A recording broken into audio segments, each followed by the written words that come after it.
Bismillah, one of the fastest ways to ruin your spirituality and to ruin your spiritual heart, your qalb, is to be in love with money, to be in love with this dunya, to be in love with the allurements of this dunya, and to constantly be seeking them.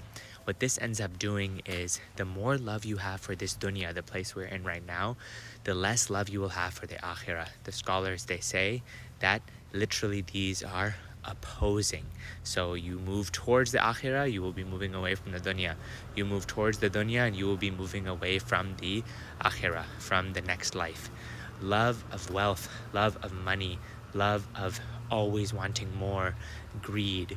This is something that is extremely dangerous for the heart because you will never be content. The Prophet ﷺ tells us in one narration that the son of Adam, if they were given one valley of gold, so tens of millions of dollars, hundreds of millions of dollars, they would just want another valley of gold. This is what we see. We also see with human beings that no matter what, money has a way, if you would not channeling it properly, to corrupt you.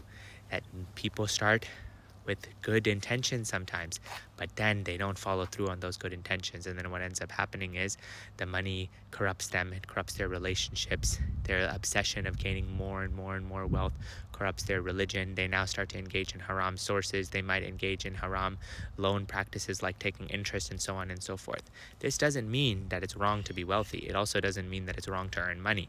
However, you can't love it. They say have it in your hand but not in your heart. So before you embark on the path of trying to get a lot of wealth, you have to remove this love of dunya from your heart. You have to actually not desire the dunya for the sake of the dunya, but say that if I have the dunya, I will use it for the sake of the akhirah.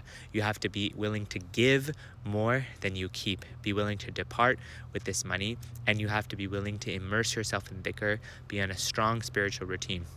For Imam Ghazali, he says that wealth is like a snake, and only the snake charmer, the one who's handling the snake, knows how to manage it. So for example, somebody who doesn't know how to handle a snake, this is an analogy given from the olden days, that they would get literally bitten by the snake and something poisonous would come to them, and that's what wealth is. But the one who knows how to handle vast amounts of wealth, they're in a different state. They know exactly what to do, but it can charm them, it can overcome them. So you have to be trained, study your deen properly, don't be in love with dunya, focus on the akhirah. And for the vast majority of people, love of money is something, and pursuit of money rather, is something that can ruin them. A lot of money we're talking about here. So be very careful and focus on the akhirah more than the dunya.